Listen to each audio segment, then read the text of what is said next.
this year, Bluebells will be playing their tournament on their rightful home ground, namely Lenasia Stadium. And with those words, the sands of time and the history of sport began to shift. A bylaw instituted to destroy non-racial sport abolished, a stepping stone towards the inclusiveness enjoyed by every South African today.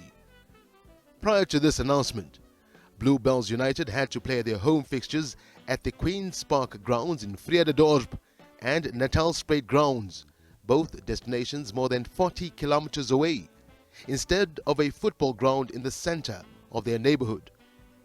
This is not their fight alone, as the laws also affected legendary teams such as Transvaal United, Blackpool, Morocco Swallows and Orlando Pirates, victims of racist legislation.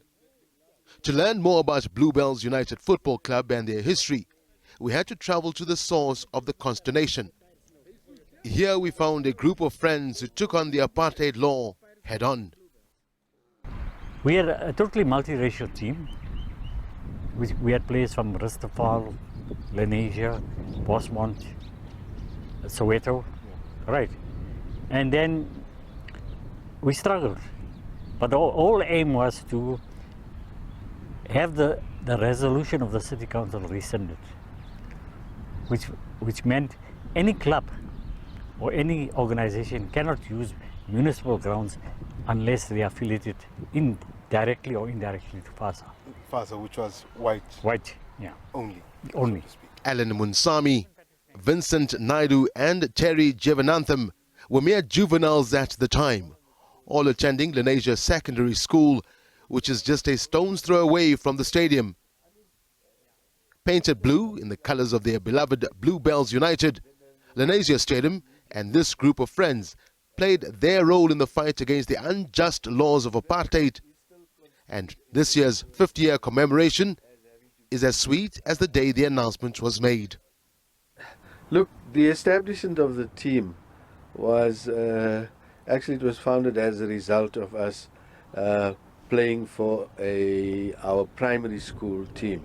At the time, most of us were in Standard 5 and we played for the team. We actually went on a tour to Durban, and when we came back, although a number of us were playing for different junior football teams at the time, we decided we would like to play together and continue that relationship. So we established in our first year in Standard 6 at Lenasia Secondary. When the original South African Soccer Professional League was started, which included Orlando Pirates and Morocco Swallows, I mean, that was like the first time structure was being given to township soccer in a sense. You know what I mean? Prior to that, the norm was you call the touring club.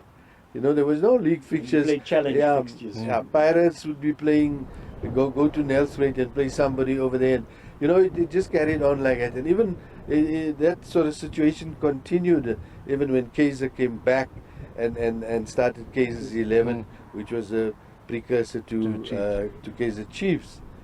So, you know, this sort of structured league where teams were coming from Durban to come and play us over here and so on, had a big impact on redirecting black support to this league that would originally have gone to the Rand Stadium to watch Highlands Park play Durban City. 22 white players, pure white players, and we were herded into a particular section of the stadium. And I mean, it's that they still wanted to perpetuate, you know what I mean? And in a sense, I think Terry used it, there was a little bit of revenge in this blocking us. So, I mean, we took it in our stride, we played our games, people still came to watch us.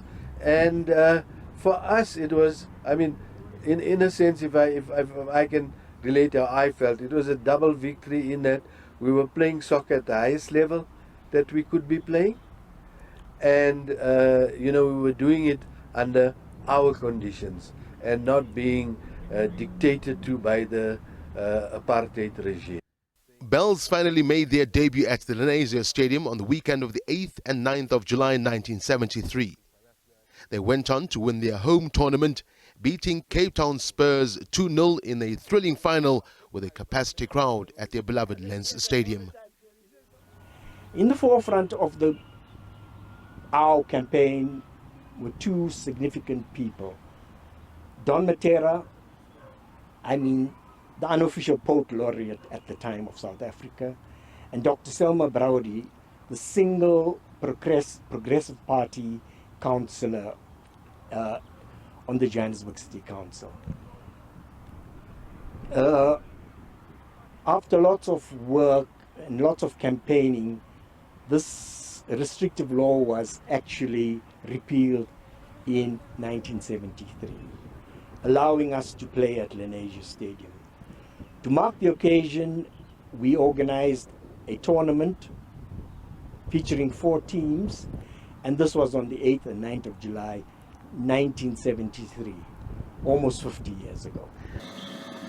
Only those who have been involved with the seemingly endless problem of the Bluebells United team and their search for a ground on which to play their home matches, only those will appreciate just how much there is to celebrate tonight. That this year, Bluebells will be playing their tournament on their rightful home ground, namely Lenasia Stadium. Bring out the cry of the oppressed and the downtrodden, you that must suffer for great and pure principles, the bell. Ringing against discrimination in sport, tell the white man you are his equal, if not better. The trumpet sounding in the distance, light of invincibility against the darkness of apartheid. Ring out the message loud and clear. Man was not born to live in fear.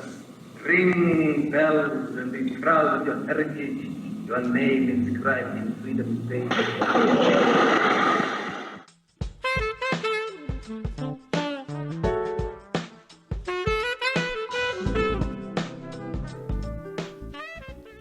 Fondly known as the People's Team, and the chant Vande Mataram will always be remembered by the Bells faithful.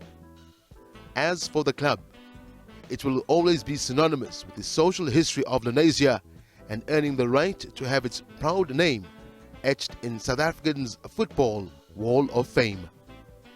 Thabiso Sithole, SABC News, Lenasia.